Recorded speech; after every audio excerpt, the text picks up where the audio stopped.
It is your girl, Paula Marie, aka the Ebony Biz Diva. Welcome to the special edition of Grief During the Holidays. If you know anything about me, then you know that every year it is important for me to be able to highlight how do we navigate throughout this sensitive space and this sensitive topic throughout the holidays.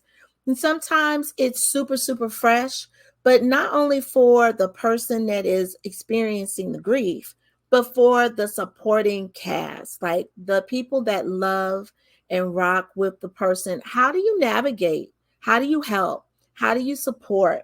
How are you a person that can help facilitate love and understanding and validation for that person throughout the holidays? Now, I'm excited because I got my girl with me, okay? You know, I'm always going to pull the expertise from the expert themselves because I know a lot of things. I don't know all the things, okay? So I'm excited to be able to deliver some expert advice from my friend who's a big deal in this space, Miss Shatayia Baker.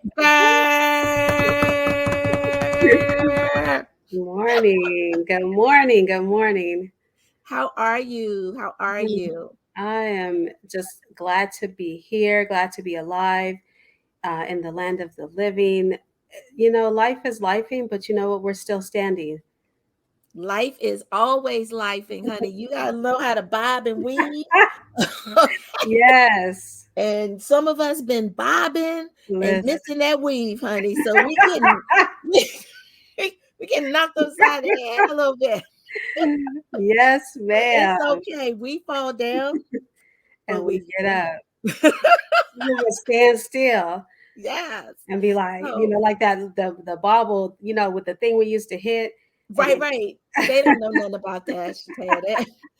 They don't know nothing about that. If you know anything about that, let me know in the comments. If you know anything about that little thing we used to hit that kept popping back up, just kept popping back up. You kick it, it just pop back up. I'm getting into my workout spirit right now. Woo. Listen, Shataya, tell the people who you are and why you're a big freaking deal. I know, but let them know why you're a big freaking deal. Okay. I am Shatayia Baker. I call myself the practical therapist, your friendly therapist, the mental health disruptor. I am the CEO and supervising clinician of Peaceful Therapy Services here in California. We are just taking the industry by storm. We are bringing peace to chaos. We are, just helping people get settled within themselves, whether that's their mental health symptoms or diagnosis or life itself, because life just is one of those things that you have to learn as you go. And so I come along with my clients and my team. We all help our clients to just get settled in whatever it is that that they're going through, whether that's um, the loss of someone, whether that is the loss of a job, whether that's the loss of a relationship, whether that's um, turmoil in the family, whether that's turmoil within yourself. And we come alongside and we do all things that are peaceable with all men and women and children. We have from, I think it's 11 to 68 right now, men and women, and we're growing and we're expanding because we just need to get to a place where healing is possible, letting people know that it's happy. It can be happy healing, but it oftentimes is hard healing. But when you get to the other side, it's awesome.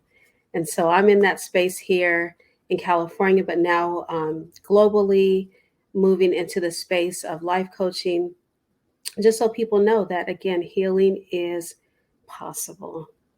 Yes, yes, ma'am. Yes, ma'am. So I like what you said just now, peace to chaos, Hmm. because I think we feel like our world should never experience chaotic moments. Like when we experience them, we failed in some way. Yeah.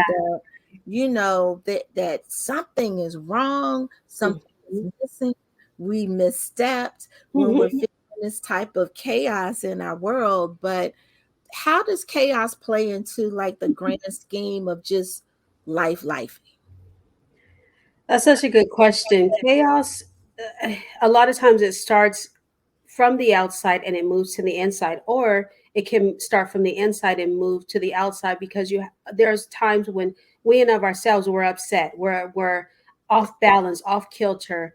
The kids are kidding, the spouse or significant other, or and the job and everything else is creating this chaos in and around us. And then our inner selves is like, what do I do with that? How do I rebound from that? Because if there's one more thing, if this is one more thing, I'm gonna go off. And it's like, no, I have to be able to maintain my homeostasis so that, you know what, y'all keep being y'all, I'm gonna keep being me. Yeah, I think that's important to Mm. understand because there's this resetting that happens. Yes. And resetting for me is important. Like Hmm. sometimes I was just telling you that this is a year for me where I'm just resetting and Hmm. I'm understanding the power of being still so that I can understand where my path is going next. Yes. Because and that's difficult for me because I'm a planner. And when you plan things and you want them to go exactly the way they should go, you planned your world, you planned your life, you plan these experiences, and in the moment of that planning, then grief happens. Yeah.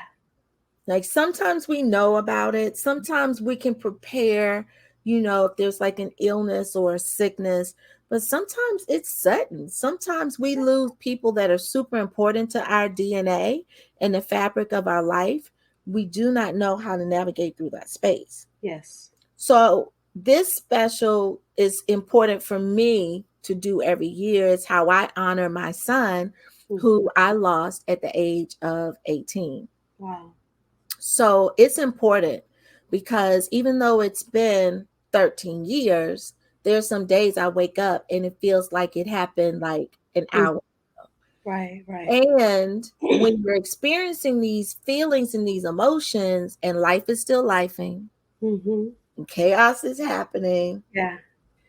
it's hard to figure out how to keep your steps going, how to get up, how to push through, how to articulate how you're feeling.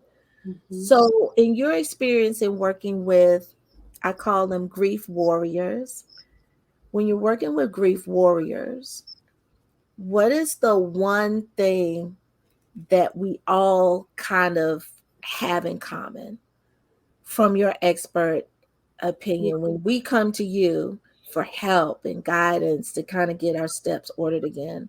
What's the one thing that we all have in common? That's a really good question. I think the first question that comes up from, those who sit across the table from me, that I get the privilege of serving, is why. Why? It's simple but yet complex. And sometimes it's, why did this happen to me? Why did this happen now? What do I do now? And that question leaves us feeling numb sometimes, and we're not knowing, where do we go from here? How do I rebuild my life? I can't imagine losing a child. um, and so many are dealing with that right now. So many people are losing people right now in general, since the pandemic and before. But it's like, how do I rebuild? How do I rebound from this? Where are all my pieces at? Because the rug has been snatched from underneath you. And with grief and loss and with death, um, it not, I always tell my clients that that one thing alone knocks the wind out of you. And it's almost like you can't breathe. You can't breathe at all, and you forget, like, oh, let me inhale. um okay, yeah, I can't hold my breath, so let me remember how to exhale. And I have been able to have the privilege of sitting with clients in this space, just this week, last week, um, where they were like, I can't breathe, and I said, okay, let's do it together.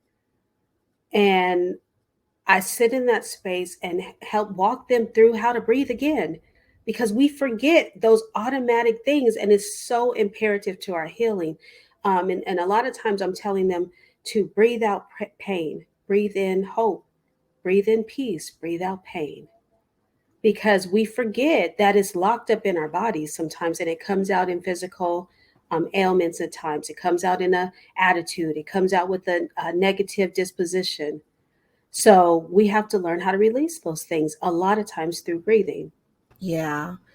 I'm glad you said that because I always said if God didn't program our bodies to take breath in, I Mhm. would not be. I That's just, the truth. I would not. Yeah, Like it sometimes I feel myself like walking through and moving through yeah. my day, but I can't tell you exactly like what Mhm. happened in my day. I'm literally just on autopilot, like Yeah, moving through.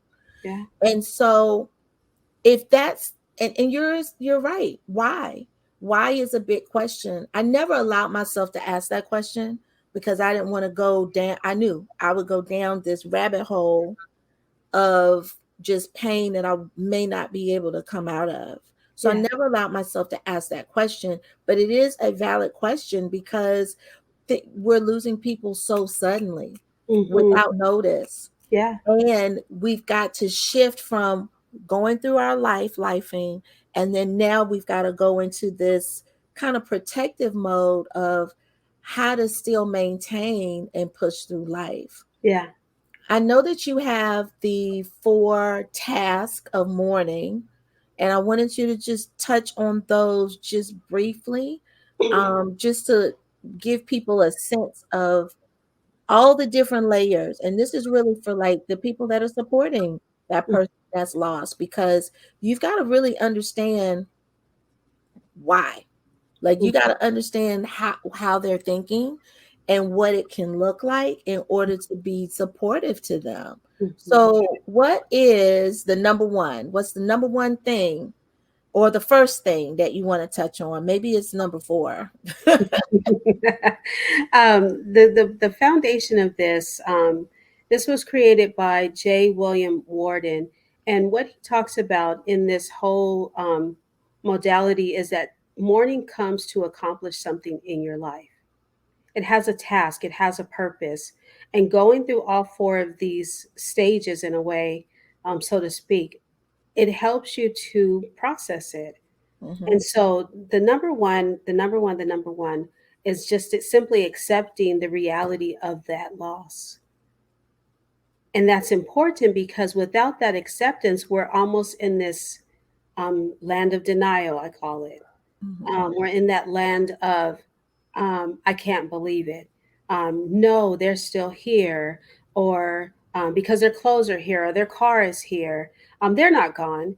And that loss of reality can take you to a place that a lot of times is hard to come back from. And so, really, really accepting the reality that that person is no longer here, or that pet is no longer here, or that job is no longer here. What are the adjustments now that I'm in this new reality? What are the adjustments that I have to make individually to move past and allow this mourning to actually accomplish what it came to do? Is there like a time frame that this needs to happen? So, because that's important, because Yeah. sometimes I feel like your support feels like there should be a definite time frame that Mhm. you should be moving through and getting to the other side. No, ma'am. And I think it's important for people to understand there's no time frame. There's no time frame. And you Mhm. said this earlier, that it sometimes it feels like it happened an hour ago. Um, and it because that significant loss is so deep, so profound. I mean, I lost my dad over 20 years ago, and I'm just like, man, you know, I wish it could be different. Um, Again, it can be any loss. It can be a job. It can be a pet. It could be um, a loss of sense of self. Even I don't know who I am anymore, and oftentimes that happens in grief too, because that person or that thing was so significant in your life that you're like, who am I now? I want to find her or him. And I hear that a lot, actually. Yeah. What is the second step or stage? The second task of mourning is that you have to process that pain of grief. And there sometimes is a variety, there not just sometimes, all the times there's a variety of ways of doing that. I have been in sessions with people where I've led them through a number of exercises, and I'm like, okay, she's not crying. Why? Because sometimes that looks like tears, but other times it has a sound. Mm, Sometimes it has a sound, and sometimes you're in that space where you're like, ah, that pain is coming out, and I'm like, yeah, that's what it sounds like. And other times it is um, a simple tear. It doesn't have a way or form, and it doesn't even matter. With the whole process, the pain is so it doesn't get locked up in your body, yeah. because it could come out as physical ailments, um, diseases and stressors in your body. Wow. I Mhm. always felt that, but I've never heard that. So I'm glad that I'm hearing that from a professional, because the body has a way of manifesting how Mhm. we feel. That's Yeah. why stress is such a powerful thing. And Yes. grief is no different than that. That's a different type of stress that your body Mhm. and your mental has to take on. So Yes. if you don't get those things out, it becomes like not being able to breathe. Hmm. My youngest son was about maybe 5 or 6 when he lost his oldest brother. And we always kept an open dialogue to this day. So for him to see me just cry was not startling or alarming to him. Hmm. It became part of our way of releasing. He knew that was how I needed to release. And also, I had to tell my friends, if you see me crying or speaking about my oldest child and I'm crying, let me push through. Yes. Don't try to stifle me. Don't try to quiet me. Don't try Mhm. to change my mood. I have to get this out of my body in order for me to get to the other side. And I think that's been an amazing thing that my support team, my support friends, my support family has allowed me to do, because sometimes it is tears. Sometimes it is a sound. Sometimes it's movement, you Mhm. know. So for me to be able to get it out of my body because I'm physically moving Yes. helps me spend that energy as well. So yeah, thank you so much for breaking down that, because I think that's important, It that we is. understand that a person who's like this, that's a person that's holding on to a lot of pain, a lot of hurt, and we got to really be mindful of how to get them to Come out. release. And a lot of times, what happens is that I always liken when you push pain down or emotions down to like that beach ball that you push underwater. It's never going to come up where you push it down at. It may come way down the line or way over here, but it's going to come up. And you know what? It's going to come up with force. Right. And so you have to be able to allow that particular, well, all of them, but that particular processing of the pain to happen in the moment. Cry when you want to cry, laugh when you want to laugh, feel those emotions right there in the moment so that you can move past it. And trust me, it may come up again. You do it all over again. Yeah, it's not a one and done.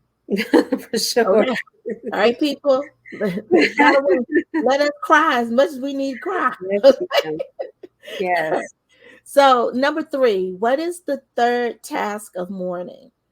The third task is to adjust to a world without that particular loss, whether it is a loved one or, again, a job or a car, whatever you put importance is. So, and this is the key. As you're adjusting, you have to realize that there's external adjustments. So, if let's say, for example, there's a loss of a job, Now that 100K job or that 50K job, now you're going to have to manage and redo your budget. Or if it's the loss of a parent, okay, now I have to, deal with their financial affairs in their home and all of those things. What are those external, shutting down their bank account, selling their card, external adjustments that you have to make? But this is the key, and a lot of people don't know this, but also, what are the internal adjustments I have to make? There are internal adjustments that we have to make, but a lot of times we don't really know what those are. Do I have to speak on my loss? Do I have to seek therapy? Um, and then the last one are spiritual adjustments. Some people go through this, get to the place where they're like, God, Buddha, whatever your higher powers, why you let this happen to me? That ain't right. I thought you loved me. And that's a common theme with people who have some spiritual beliefs. I thought God was a God of love, but this don't feel like love, right? And so those spiritual adjustments have to take place too. So, how does someone support people support during this third like task of mourning? What can they do to um, help that healing process and that constant movement through these tasks? Just be there. A lot of times people don't have to say anything. It is a simple touch on the shoulder. It's a simple text. I'm thinking about you. I'm praying for you. I'm here. Or a simple voicemail text. Hey, I'm thinking about you. Just want to check on you. Don't wait for people to come to you. Go to them. And I had Mm. I had this conversation with someone, because we have those times where we're quiet and we need to, like you said, reset. And someone had said to me, "Well, I love when you reemerge." And I said, "Yeah, well, it'd be nice to have somebody sit in the dark with me sometimes too." Reemerging is great. However, come and sit in the dark. And I have had friends in my life that simply have done that. I will never, ever forget when they came and sat in the dark with me, said nothing, sat in the chair and said nothing, had my little blue light on. And I said, come on, let's go. Put Mary J on. We going shopping. And they was like, okay. But it's an amazing thing to just simply um, put your hand on a shoulder, or I often love to kiss the hands of my loved ones. I just kiss their hand and let them know I'm here, so that point of contact releases the oxytocin. It releases that connection chemical in our bodies. It's similar to when a mother is bonding with their newborn. Those are hormones that are being released when I simply go past and I give a hug or give a touch or give a kiss on the hand. And so supporting can be done with, I love nonverbals. I love them. Yeah, I'm glad you said that because I didn't have conversation. Mm-hmm. There was a long time that I was really alone. Like I wouldn't go and celebrate holidays, but my son and my son's father would go. Like they would go to my aunt's house for Thanksgiving. I didn't want to do that. I Right. cooked my Thanksgiving dinner at home like I always do. I stayed home because I just needed to I didn't have the energy levels for the big family thing. And Yeah. also the big family thing reminds you of the missing piece, Yeah. which is the person that's not there. Yeah. But I had a cousin who I would literally go to my aunt's house and I would just walk in, go lay down on the bed Mm. in my cousin's room, and I would just lay there. No conversation between me and my cousin. Wow. And there's like 20 years difference between me and her, but she got it. You Mm. know what I'm saying? And she was super close to my son. Mm. I have a best friend that I went to college with who lives relatively close. And I literally would just drive there and just lay down on her bed or Mm. on her couch That's like I needed to be around people. Mhm. I didn't have the capacity to really like participate in Mhm. being around people. That's important. I love what you said. I'm always talking about capacity. You have to know your capacity, but then you also have to know the capacity of those around you. And I just mentioned to my client this week, um, spread the liability, right? And so the capacity of my mom, who lost her husband, my father, is may not be there like she normally is there when I need her to be there to talk about my dad. But the capacity of my friend that I talk to once a week may be greater in that moment because she wasn't too close to that loss. And so with your supportive network, know who's on your team and add some people if you need to, and release some people if you need to, because their capacity, you don't want to overload their circuits either if they don't have the capacity to be there for you. Right. Yeah, I like that. And I think sometimes with that release, you also have to let go of any type of emotional sabotage or hostage situation that may come with that. Um, Yes. I always feel like people that are for you, they're for you. They're Hmm. going to understand. Yes. They may not understand in the moment, but they're going to understand. But the most important thing is you and how you need to heal Hmm. and what it is that you need in the moment to be able to continue that healing process and not take on everybody else's stuff in Yes. the interim, right? Yes. Oh, I'm glad you said that. So we're at the number four, the number four task of mourning. What in the world are you about to tell us about this thing right here? I feel like I'm in therapy. I'm in therapy. Yes, on me, on the house. So you're going to find a way to remember that particular loss. Here's the key: while moving forward simultaneously, right?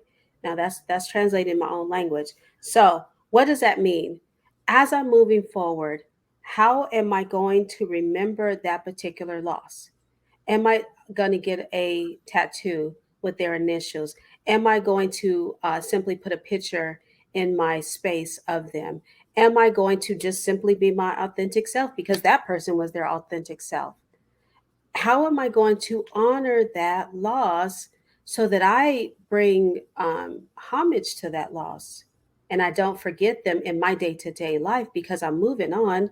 And this comes up a lot of times in relationships. So, like I mentioned, with the loss of my father, my mother had to go through that space. Well, do I get married again? How does that honor my spouse that I spent so many years with? And that's a process. And some people choose not to, right? Some people say, I'm not going to get remarried again because that was, I would be dishonoring them. But so it looks different in everyone's life. And how that resonates with you is how you have to roll with it as you're moving forward on your particular journey of healing. Yeah, it took me a long time to figure it out. I knew I was going to do something.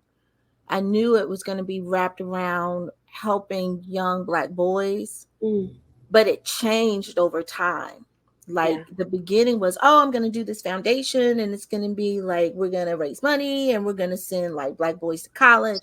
That's such a lofty goal. Hmm. And I didn't move on it. It was in my head, but I didn't move on it. And what I know about myself is I'm an action taker. So if I'm not moving on something, there's something that's not quite right with those pieces. Mm, So I think knowing your capacity, again, we go back to that word and hmm. understanding what fits into the realm of your capacity, but also your village's capacity, because it's not just your thing, it should be your village's thing. Yeah. Um, and I sat on it for a really, really long time until I realized, well, I just want to talk about like the problems that young Black boys have. I Mm, just want to be like that voice and that vehicle to highlight like how do we support our young Black boys? How do we like help mhm. them navigate through today? Yeah. It's very simple. Didn't need a lot of people jumping in. I knew I could handle it. but I also knew that I didn't need to depend on other people that may not be equipped or able to support adequately. Mm-hmm. And then 13 years later, it just evolved into, hey, we're going to raise funds for organizations that are already doing the work. Nice. I don't have to do all the things. There are beautiful organizations that are already out there. I can support them. I can Yes. pick one organization every year. We can support them. Yes. Right. So sometimes it's a process to figure out how you're going to honor that person. It Mm-hmm. doesn't have to be something we rush into Mm-hmm. because of capacity. We may not Mm-hmm. have it, right? And then all of the stars may not be aligned. So then it doesn't have to be as big as and as lofty as that. It could be just, hey, we're going to have a cookout because we knew that Mm-hmm. the person loved to cook out. Right. And this is a time and opportunity for family to come together and Yeah. see each other in a way that isn't a funeral. Yeah. You know what I'm saying? Isn't sickness. But we're Mm. going to use this person to help elevate and Yeah. bring our people back together. So it could be super small. Doesn't Mm-hmm. have to be super big. And like you said, it can be definitely be something that you grow into. Um, with the loss of my dad, we called our house Camp Baker, literally. And we had our little theme. We was like, send your kids to Camp Baker; they'll never go home the same. And that is my lofty thing. I'm going to do a camp, an actual camp, um, for kids, because we don't a lot. Well, I won't say we don't. A lot of times, our this new generation, they're not coming up with the same things that us who are 40 plus were raised with. And so it is going to be phenomenal. I'm excited because that is my way of paying homage to my dad, as Cam Baker. And same with my license plate, it's the same thing. It's a honoring of to him. My license plate is his middle name plus the last letter of my name. And I said, because he would always take care of our cars. And so, hey, that's what we have. And so there's always little things that you can do along the way, to, again, it could be a ritual, it could be a lofty goal, it could be anything. Yeah, I'm excited that we were able to break down the processes because I know there's the 5 stages of grief and everybody knows about the 5 stages of grief.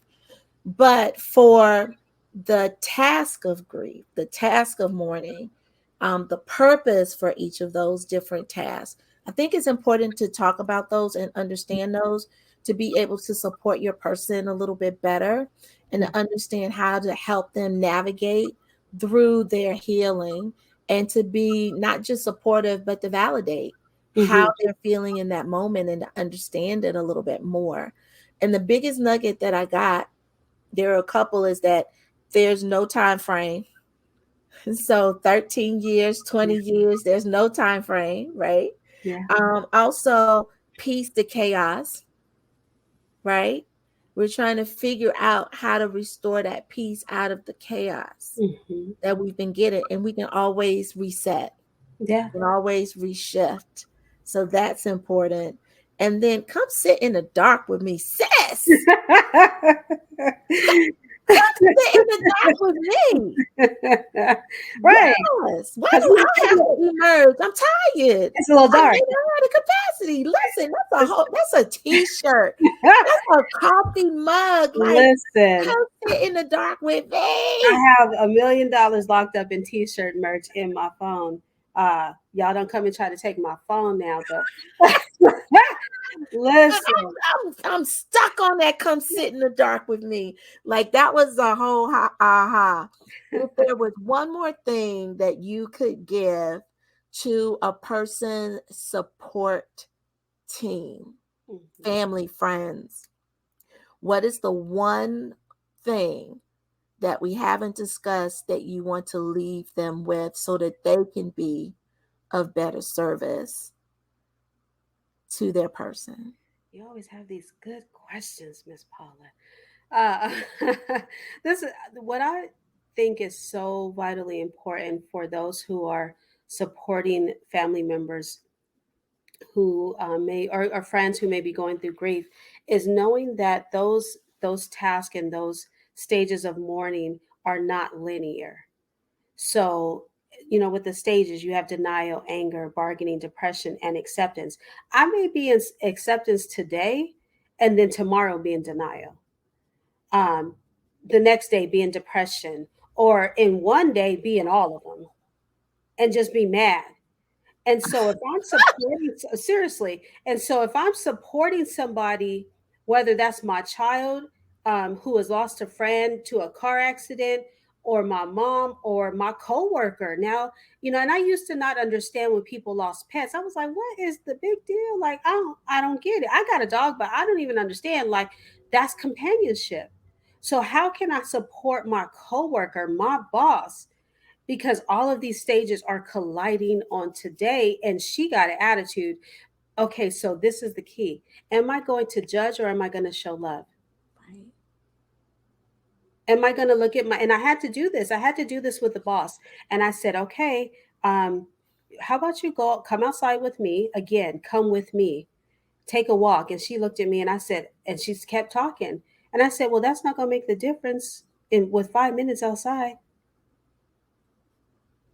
And she looked at me and she said, okay. I said, come on.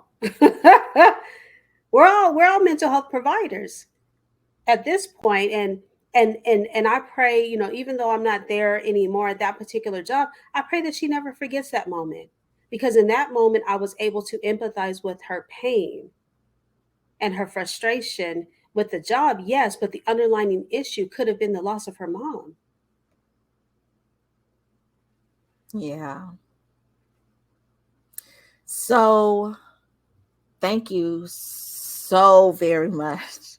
I mean, every year I do this, there's more pieces, Yeah. there's more fabric that's being sewn Mhm. into how to support our friends and our family that's still navigating through grief, understanding that celebrations that are super happy times may not be super happy times for those of us that are. How do we be stronger for them? Mhm. What does support even look like? Yeah. Come sit with me in the dark. Yeah. Um, Thank you so much for just educating us that the 5 stages of grief are not linear. Yes. Like, okay, once we get through one stage, we done with that. We done with that. No. Let's go to the No. next. No, No. I had not even thought of that Yeah. because I go through so many emotions in the Mhm. stage of a day. Yeah. So thank you so much for highlighting that and shining all the light on this topic. Listen, anybody who has any questions or need more, listen, you can reach out to Shatayia. You can find her on Facebook and on IG. It's up here. Also, look in the description. You'll be able to get access to her website. She also has a group coaching group that is available to you that helps you not just with grief, but on so many different topics. We as Black women need to always be cognizant that helping ourselves is like putting the oxygen mask on ourselves first Oh. in the sign of emergency. So whether that's our mental state, whether that's our physical state, whether that's our emotional state, in order for us to be healthy, happy individuals, we've got to understand that we've got resources around us. It's Mhm. just, are you strong enough to reach for them? We're here for you in any and every capacity. Thank you so much, Shatayia, for coming in and being a part of this.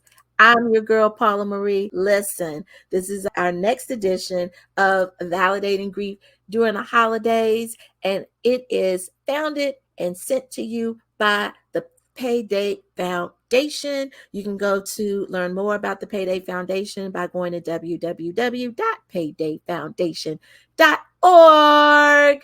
Alrighty. Thank you so much. Have an amazing day. And I hope that you got some love and some light on this topic. Peace.